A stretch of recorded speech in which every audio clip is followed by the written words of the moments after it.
अगर सपा कह रही है एग्जिट पोल गलत है तो मैं भी उसके बात का समर्थन करता हूँ। एग्जिट पोल गलत है। क्षेत्र में शिक्षा गायब रही कोविड के दौर में, महंगाई बढ़ी। आप अभी कहेंगे उज्ज्वला योजना हमने दी, तो विपक्ष का आरोप है इतना महंगा कर दिया कि गैस भराने की स्थिति नहीं है। जो सरकार लोक कल्याण की भावना का काम करेगी, जो सर्वाधिक चिकित्सा की व्यवस्था करेगी, जो प्राथमिक विद्यालयों में पठन पाठन को सुचारू रूप से चलाएगी, जो धार्मिक और सांस्कृतिक एकता की बात करेगी, ब्राह्मण उसे वोट देगा। उसने विपक्ष का धर्म पूरे 5 वर्ष नहीं निभाया। योगी आदित्यनाथ जी मात्र 39 मेडिकल कॉलेज बनवाते हैं। विपक्ष को बोलना चाहिए कि क्या दिक्कत है, आप सारे सभी जिलों में क्यों नहीं अभी बनवाना शुरू कर दे रहे हैं। विपक्ष इस पर कभी नहीं आया। विपक्ष इस पर कभी नहीं आया कि जब एक काम कर रहे हो अगला काम क्यों नहीं कर रहे हो। विपक्ष कभी काम चाहता ही नहीं थे। आप बता दीजिए, महंगा हो गया और 3 बार उसके बाद भी अब सरकार ने हमारी कही है ना कि होली दीपावली में हम देंगे। और आज के डेट में होली दीपावली में ही क्यों, ईद और बकरीद। चुनाव प्रचार का दौर गुजर गया, आने वाले नतीजों पर बात करते हैं। हमारे साथ बातचीत करने के लिए ब्रजेश मणि मिश्रा जी हैं, जिला उपाध्यक्ष महानगर गोरखपुर से। सर, आपका हमारे चैनल गोरखपुर पोस्ट पे स्वागत। धन्यवाद। चुनाव की तो खूब तैयारियां आप लोगों ने की, काफ़ी मेहनत किया, क्षेत्र भी गए हैं, ये भी जानते हैं कहाँ आपकी पार्टी मजबूत है, कहाँ कमज़ोर है। 10 मार्च के नतीजे में आप यूपी में एग्जिट पोल में तो बताया जा रहा है कि आपकी पार्टी 230-235 सीटें पा रही हैं। आपका नज़रिया कहाँ है, आप कहाँ देखते हैं? आपका नारा था 300 के पार, क्या लग रहा है 300 के पार जाएंगे या फिर जो नतीजे आए हैं वहाँ सिमट के रह जाएंगे या फिर नीचे? किसी भी चुनाव का आकलन पार्टी के पिछले परफॉर्मेंस से भी लिया जाता है, एक आधार ये भी होता है। आपने देखा होगा पिछली बार का परफॉर्मेंस हमारा, और कुछ अगर मुद्दों को ले लें हम, कुछ योगी जी के कार्यों को ले लें हम, तो उस आधार पे मुझे नहीं लगता कि उससे कम सीटें आनी चाहिए। जैसे आप देखे होंगे इस समय सबसे बड़ी विभीषिका है यूक्रेन से जो हमारे विद्यार्थी वापस आ रहे हैं। गोरखपुर सिटी से 48 स्टूडेंट हैं, जिसमें से मैं स्वयं भारतीय जनता पार्टी ने लगाया है, उसका मैं यहाँ का प्रभारी हूँ। 14 लोगों से मैं मिल चुका हूँ, विद्यार्थियों से जो वहाँ से आए हैं। यूक्रेन पढ़ने क्यों जा रहा है? क्योंकि यहाँ पे ये सवाल होगा। नहीं, मैं सुन लिया, अभी एक उसी बात कर रहा हूँ, वही मुद्दे को बता रहा हूँ। वो नहीं सर, लेट मी कि वो पढ़ने इस नाते जा रहा है क्योंकि यहाँ पर मैं अपनी यूपी के कॉन्सेप्ट पहले की बात करूँगा। यहाँ पे सरकारी सीटें नहीं हैं। आज स्वतंत्रता के पहले से लेकर 2017 तक इतनी सरकारें आईं, लेकिन मात्र 14 मेडिकल कॉलेज थे। इस समय 39 मेडिकल कॉलेज पे काम हो रहे हैं और तमाम मेडिकल कॉलेज में एडमिशन हो रहे हैं इन 5 वर्षों में। अगर 1 डिस्ट्रिक्ट 1 मेडिकल कॉलेज का कंसेप्ट हो जाता तो हमारे बच्चे यूक्रेन नहीं जाते, आज वो पीड़ित नहीं होते। यह सोच अगर कोई रखा है तो मोदी जी के नेतृत्व वाली केंद्र सरकार के सहयोग से उत्तर प्रदेश में योगी जी की सरकार ने इस विषय को रखा है। क्या बताइए मैं प्राइवेट मेडिकल कॉलेज की बात ही नहीं करता, वो अलग तरह का विषय है सरकारों का। तो क्या इस मुद्दे पे हमें लोग वोट नहीं देंगे? ये मुद्दा था कहाँ? चर्बी निकाल देंगे, गर्मी निकाल देंगे, चीलम जीवी स्वीडन से बोतल लेकर आते हैं। विकास का तो केवल छौंक मार दिया जाता था। एक सवाल ये भी था कि जब 7 से 12 में मायावती जी ने कहा कि हमने बड़े बड़े इंजीनियरिंग कॉलेज बनवाए, हमने रोड बनवाए, हमने ये विकास किया, उनकी सरकार हार जाती है। अखिलेश यादव ने कहा विकास बोलता है, काम बोलता है, वो हार जाते हैं। क्या लग रहा था आपको? भी डर था कि आप अपने विकास को आगे लेकर जाते? विकास की बातें की जा रही थी मंचों से, लेकिन धर्म की, जाति की, जिन्ना की, गन्ना की बातें, गोडसे की, गांधी की बातें मंचों से ज़्यादा की। विकास का मतलब आप क्या मानते हैं? कि वो सड़कें बन जाना, मेडिकल कॉलेज बन जाना, अच्छे अच्छे कपड़े पहन लेना ही विकास नहीं है। मानसिक विकास भी होना चाहिए, सांस्कृतिक विकास भी होना चाहिए। ये जो मानसिक दिवालियापन दिखाया गया लोगों के द्वारा, एक बार आप स्वयं कह रहे हैं कि राम मंदिर नहीं होना चाहिए, राम पैदा ही नहीं हुए थे, और फिर आकर के आप राम के शरण में आते हैं, पूजा करते हैं। पूजा करते बहुत अच्छी बात है, करना चाहिए। तो उनका विकास हुआ ना मानसिक रूप से, चाहे शिक्षा में भी सही हुआ ना। तो देश के विकास के लिए जब तक आप अपने सांस्कृतिक रूप से मजबूत नहीं होंगे, तब तक ये सब विकास किसी काम के नहीं है। जब तक राष्ट्र की भावना नहीं आएगी तो आप सड़क बना के जाएंगे, खेत में पानी चलाने के लिए सड़क तोड़ दिया जाएगा, फिर आपको हर दूसरे महीने बाद बनानी पड़ेंगे। एग्जिट पोल आए हैं, आपके पक्ष में आए हैं, भारतीय जनता पार्टी के कार्यकर्ता खुश हैं, नेता खुश हैं। मैंने कुछ लोगों से बात की तो वो खुश हैं। उनका ये कहना है नहीं 350 तो हम 250 आ रहे हैं। लेकिन वही 2017 का चुनाव होता है, वही एग्जिट पोल आपको 180 190 के आसपास सीटें दे रही थी, है ना, और आपने 300 से ज़्यादा सीटें प्राप्त की और बंगाल में आपकी सरकार बना रहे थे एग्जिट पोल। तो क्या लगता है ये एग्जिट पोल आपके पक्ष में आ रहा है या इसके विपरीत हो? समाजवादी पार्टी का कहना है कि जो एग्जिट पोल है उसके विपरीत प्रदर्शन होगा, भारतीय जनता पार्टी का आप 150 से नीचे जाएंगे। मेरा व्यक्तिगत रूप से मानना है, अनुमान तो अनुमान ही होता है ना।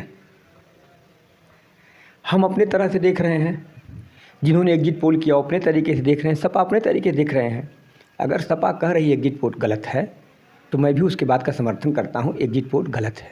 सालों साल चलने की गारंटी चाहिए तो सिर्फ स्प्लाई स्प्लाई लगवाइए। तो सिर्फ स्प्लाई स्प्लाई ही लगाओ। स्प्लाई स्प्लाई, सालों साल इंटीरियर का इंश्योरेंस पाओ। क्योंकि पिछली बार जब हमारा अलायंस 325 पाया था तो क्या हम उससे कम पाएंगे क्या? एक भी मेडिकल कॉलेज नहीं खोला अखिलेश यादव ने,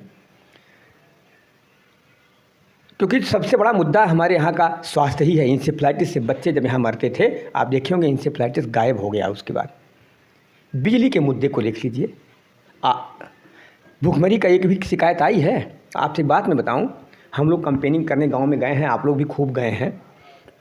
जैसे ही कोई नेता जाता था वोट मांगने, किसी भी पार्टी का हो, चाहे बीजेपी का हो, चाहे जिस पार्टी का हो, चाहे सपा का हो, बसपा का हो, यही लोग कहते थे का हमें मिलत बा, हम क्यों वोट ना दें, कुछ हमें मिली क्यों, हमें खर्चा दे।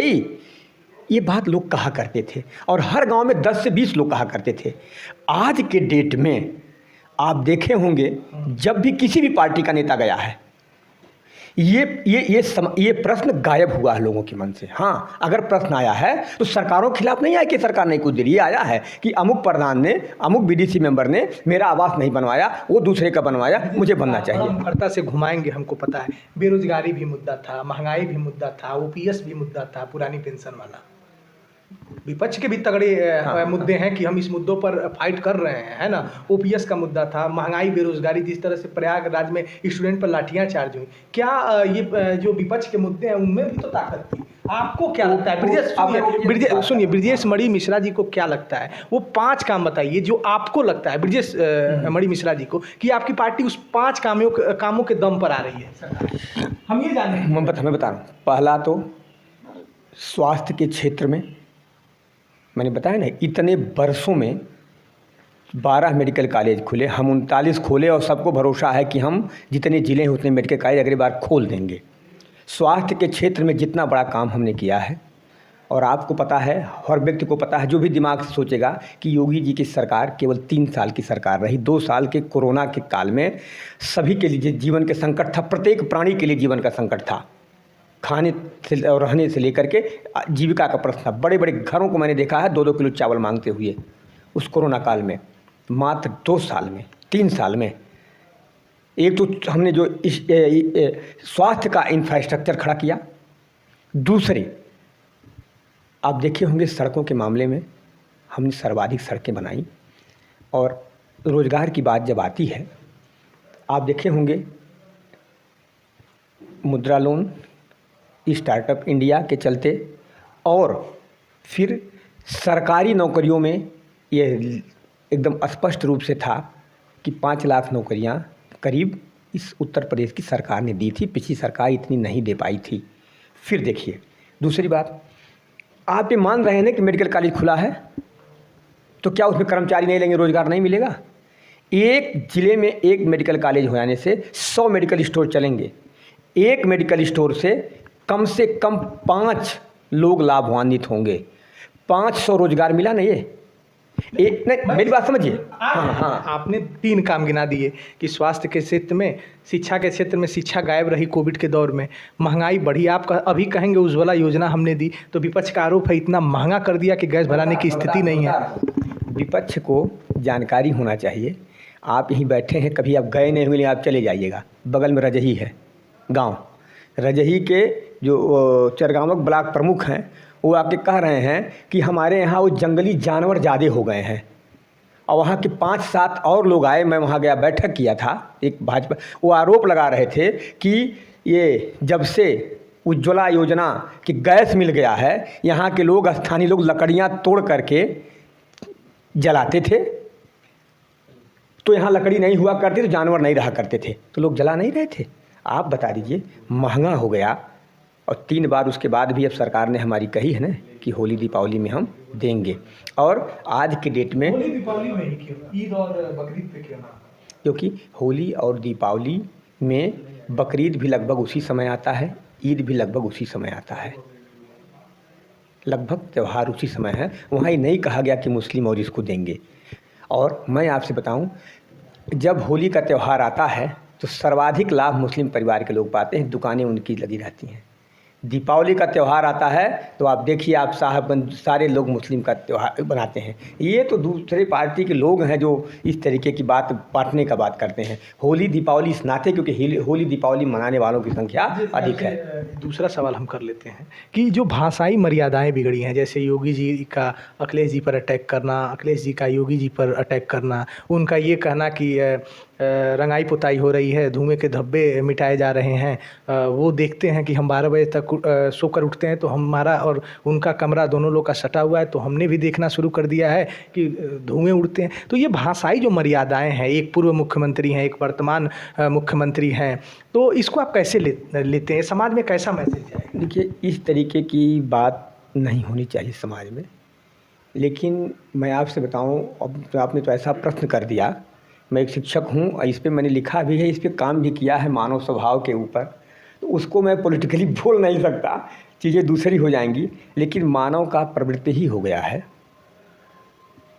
कि जब तक आप भड़काऊ नहीं बोलेंगे तो लोग आपके साथ नहीं आएंगे। अब आप खुद सोच लीजिए, योगी आदित्यनाथ जी के साथ मैं बहुत करीब रह के देखा है। पहले तमाम भ्रांतियाँ रहा करती थी कि बहुत डांटते हैं, बड़े क्रोधी हैं, बड़े ऐसे हैं, गुस्सा आ जाते हैं। लेकिन जब से हम लोगों ने देखा उनके भावुकता को और नज़दीक से रहकर लोगों के प्रेम को देखा, जो व्यक्ति इतना सद्विचारी है अपने जीवन के आचरण को लेकर के, आप उससे चिलमजीवी कह रहे हैं। इसी मर्यादा ना वही नहीं कहा। तो इस तरीके की मर्यादा का वो प्रयोग करते हैं और उनसे मर्यादा की अपेक्षा नहीं की जा सकती है। अखिलेश यादव जी से मर्यादा की अपेक्षा नहीं की जा सकती। क्यों? क्योंकि उनके जो कार्यकर्ता हैं उन्हीं चीज़ों में थोड़ा सा सेटिस्फैक्शन महसूस करते हैं। अब एक उन्हें देखे होंगे कि उनका वो पता नहीं बिस्किट लेते जाइए, अपने वो कुल्लू के लिए पता नहीं क्या बोलते हैं, इसके लेके चले जाइए। यानी जानवरों के प्रति प्रेम होना क्या मजाक का विषय है? गायों के प्रति प्रेम होना क्या मजाक का विषय है? आप यदुवंशी बनते हो, गायों से प्रेम है उनको, तो आप मजाक करते हैं। यानी आपको तो सिर्फ जो जैसे सस्ती चीज़ बोलेंगे तो हम मार्केट में बने रहेंगे। उनके पास कोई दूसरा मुद्दा नहीं आ रहा कि वो इन चीज़ों को कहेंगे। 10 मार्च को हम एक बार फिर आपको बुलाएंगे और आपसे जानने की कोशिश करेंगे कि जो एग्जिट पोल आया है उससे आप आगे जाते हैं या नीचे जाते हैं। सवाल ये है कि ये कहा गया विपक्ष की तरफ से बार बार कि ब्राह्मण नाराज़ है, क्योंकि योगी जी के सरकार में, बीजेपी की सरकार में सतीश चंद्र मिश्रा जी का ये कहना था कि ब्राह्मणों की ज़्यादा हत्याएं हुई, अगर इनकाउंटर हुए हैं तो सबसे ज़्यादा ब्राह्मणों के इनकाउंटर हुए हैं, एक जाति को देख के इनकाउंटर किया गया। आप क्षेत्र में गए थे, हमने भी क्षेत्र में घूमा है, क्या लगा कि ब्राह्मण भारतीय जनता पार्टी के साथ आ रहा है या उसके वोट बट रहे हैं? ब्राह्मण वही है जो लोक कल्याण की भावना को सोचता है। मैं आपसे जान के पूछ रहा हूँ, ये तो हाँ the same question and I am sorry that ब्राह्मण लोक कल्याण की भावना को लेकर चलता है। जो सरकार लोक कल्याण की भावना का काम करेगी, जो सर्वाधिक चिकित्सा की व्यवस्था करेगी, जो प्राथमिक विद्यालयों में पठन पाठन को सुचारू रूप से चलाएगी, जो धार्मिक और सांस्कृतिक एकता की बात करेगी, ब्राह्मण उसे वोट देगा। और आपने सतीश, पिछली बार भी मैं कहा था, सतीश में ब्राह्मण मानता है ना, क्या वो बात करेगा, बोलेगा स्वस्थ विपक्ष का होना। हाँ, नहीं, वो विपक्ष के क्वेश्चन है तो आप अरे भाई, विपक्ष अगर स्वस्थ होता तो बात ही की तो ऐसी, हमको भी इस बात की पीड़ा है। क्या लगा ब्रजेश मिश्रा जी को? क्या लगा? आप घूम रहे पूरे 9 विधानसभा को आपने मत दिया है, क्या लग रहा है? मैं एक नागरिक की मैं एक नागरिक की हैसियत से बोल रहा हूँ। विपक्ष ने विपक्ष का धर्म पूरे 5 वर्ष नहीं निभाया। योगी आदित्यनाथ जी मात्र 39 मेडिकल कॉलेज बनवाते हैं। विपक्ष को बोलना चाहिए कि क्या दिक्कत है, आप सारे सभी जिलों में क्यों नहीं अभी बनवाना शुरू कर दे रहे हैं। विपक्ष इस पर कभी नहीं आया। विपक्ष इस पर कभी नहीं आया कि जब एक काम कर रहे हो अगला काम क्यों नहीं कर रहे हो। विपक्ष कभी काम चाहता ही नहीं। विपक्ष चाह ही नहीं रहा था कि योगी आदित्यनाथ काम करें।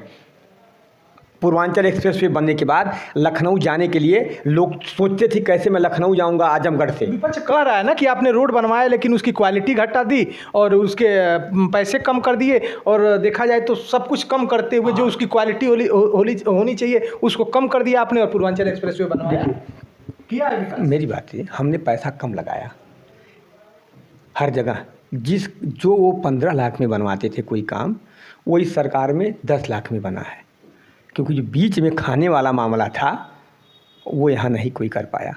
हाँ करेंगे, हम समीक्षा कर रहे थे और वो मैं 10 मार्च को भी जानूंगा कि आप क्यों आ रहे हैं। आपने बताया कि स्वास्थ्य के क्षेत्र में हमने किया, हमने राशन दिया है, आपने मुद्दों को बताया जिस मुद्दे पर आपकी सरकार आ रही थी।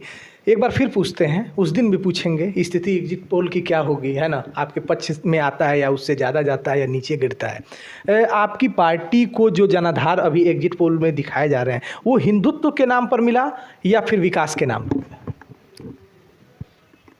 राष्ट्रीयता के नाम पे मिला, विकास के नाम पे मिला, लोक कल्याणकारी योजनाओं के नाम पे मिला, हिंदुत्व के नाम पे मिला, राष्ट्रीयता के नाम पे मिला, सांस्कृतिक हमारे कार्यों के आधार पे मिला, और गरीबों के उत्थान के नाम पे मिला, समता के नाम पे मिला, सबके प्रति संभाव से देखने के अगर आपकी सरकार आ जाती है जैसा दिखाया जा रहा है और राजनीतिक संभावनाओं का खेल है ना, तो आप किस नारे को ज़्यादा महत्व देंगे कि ये नारा मेरे लिए जनाधार बनाने वाला रहा, वो 80 बनाम 20 होगा या फिर कोई और? एक ही नारा हमारा है, उसी से निकल के बाकी सारे नारे आए। सबका साथ, सबका घुमा रहे हैं सबका विश्वास। हमने तो कई नारे इसमें सुने हैं। तो अच्छा, राजनीतिक व्यक्ति नारा नहीं लगाएगा तो क्या करेगा। नारे से इन लोग बहुत सारे नारे लगाए। हमने तो ये भी नारा लगाया, वोट अटल को, वोट कमल को, योगी जैसे गंगा जल को। हमें तो ये भी नारा लगाया। पार्टी हम पूछ लेते हैं कि उस दिन भी आपसे पूछ पाएंगे कि ब्रजेश जी आप बता रहे थे उतनी सीटें आई हैं, है ना, कि उससे नीचे भी आई हैं। कितनी सीटें आपकी पार्टी जीत रही है? आपका एग्जिट पोल, हम सबके एग्जिट पोल को किनारे करते हैं, खुद आप कार्यकर्ता हैं, उपाध्यक्ष हैं महानगर, आपने विधानसभाओं को मथा है, घूमे हैं, गाँव तक गए हैं, क्या स्थिति लग रही है? आपकी पार्टी कितनी सीटें जीत रही है? सर अभी मैं कल एक जगह गया, एक बच्ची यूक्रेन से आई, उसके फादर बीजेपी के सपोर्टर नहीं थे पहले से। उन्होंने कहा बीजेपी गवर्नमेंट ने नहीं कोई काम किया, ऐसा वैसा मोदी जी की आलोचना बनाए। तब तक उनकी पत्नी अंदर से रहा नहीं गया उनको, वो घर की महिला थी, निकल करके आए तो उन्होंने कहा कि अरे काहे ना किया। जब बच्ची हमारी यूक्रेन से बाहर आई, वहाँ जा कर के वो क्या कर सकते थे। बाहर जब आए तो उसके बाद देखिए बच्ची को खाना पीना बाकी सारी चीज़ें मिली। पति माने कट्टर भाजपा के विरोधी थे। तो मेरी बात सुन लीजिए। पत्नी उनको बहुत प्रेम करती है, फेसबुक की फ़ोटो बराबर लगाते हैं, मैं देखता हूँ। हमारे परिचितों में से पत्नी निकल करके आई और कह रही है कि, और उनकी बड़ी बेटी भी आई, इन कहने पर वैसा ही है, यानी उस, और बेटा भी कहा भाजपा, यानी 4 वोट। एक व्यक्ति जो दूसरे पार्टी का सपोर्टर है उसमें घर में से महिलाएं वोट दे रही हैं। आज घुमा के आपको अभी दिए जो तगड़ी लड़ाई है, सुन लीजिए, जो क्षेत्रीय पत्रकार हैं, जो बड़े बड़े पत्रकार हैं, जिनका जीवन पत्रकारिता में बीता है समाज के बीच, उनका कहना है लड़ाई तो बड़ी तगड़ी है सपा और बीजेपी। अगर बीजेपी आ रही है जैसे बिहार में हुआ, साइलेंट वोटर महिलाओं के वोट से आप आए। अब हमने बताया ना कि महिलाओं को जो सुरक्षा मिला और महिलाओं को जो सम्मान मिला, ये उज्ज्वला को जिसकी लोग आलोचना बना रहे हैं ना, हाँ, जिनके पति, जो महिला बता रही थी, जिनके पति घोर आपकी पार्टी के विरोधी थे, तो वो बात वो छठे चरण के मतदान के बाद बताई कि छठे चरण के मतदान के पहले? नहीं, मैं अभी 3 दिन पहले की बात बता रहा हूँ। मैं 3 दिन पहले मैं गया था वहाँ पे, उनके घर पे हालचाल लेने के लिए। यूक्रेन से बच्ची आई थी, तो मैट्रिक पार्टी ने लगाया योजना के अंतर्गत। ऐसे गाँव में जब जाइए तो यही चीज़ें सुनने को मिलती है। हमारे गांव में एक परिवार है, वो हमारे जो मैंने हमारे जो हलवाहा काम करता है उसके पड़ोस का, वो आया तो वो कहा कि हम हाथी पे वोट देंगे। तो उसकी पत्नी कहे हाथी काहे देबा, चूल्हा गैस से देखे मिलत कब्बो, घर आपके भाई का हमारे बना ना, मालिक आपके हमरो घरवा बनवाई है मोदी से कह के। मतलब आप कह रहे हैं कि जो आपकी सरकार सीटें गेन करेगी या जो आ रहे हैं महिलाओं का वोट उसमें पूरा आधी आबादी कितनी सीटें जीत रहे हैं, मैं ये पूछ रहा था लास्ट क्वेश्चन में। अब देखिए सीटों का तो गिना नहीं जा सकता, लेकिन जितना हम पहले पाए थे उससे कम नहीं आने वाले हैं। आप देख ये सिर्फ आप कह सकते, आप एकदम सर एकदम इससे कम मेरा जो अनुमान है, क्योंकि पिछले इसके पहले हम कुछ कर ही नहीं पाए थे, तब इतनी सीटें आई आज तो इतना काम हुआ है। गोरखपुर पोस्ट के साथ बातचीत करने के लिए सर धन्यवाद। हमारे साथ बातचीत कर रहे थे ब्रजेश मणि मिश्रा जी, जिला उपाध्यक्ष महानगर गोरखपुर से हैं। मुखरता इनकी पहचान है, लगातार क्षेत्र में अपने पार्टी को मजबूत कर रहे थे, काफ़ी विधानसभाओं को मथा है, गांव-गांव तक गए हैं। हमने ये प्रश्न किया कि आपकी सरकार क्यों आ रही है, इसी क्यों का जवाब हम कांग्रेस से भी कर आए हैं, सपा से भी करेंगे और भी पार्टियों से करेंगे कि उनके 10 मार्च को वो क्यों आ रहे हैं। इसी क्यों का जवाब लेने के लिए हम बड़े नेताओं से बातचीत करते रहेंगे। कैमरा संभालने अजलान, मेरा नाम है शशि भूषण तिवारी और आप इस समय गोरखपुर पोस्ट देख रहे हैं।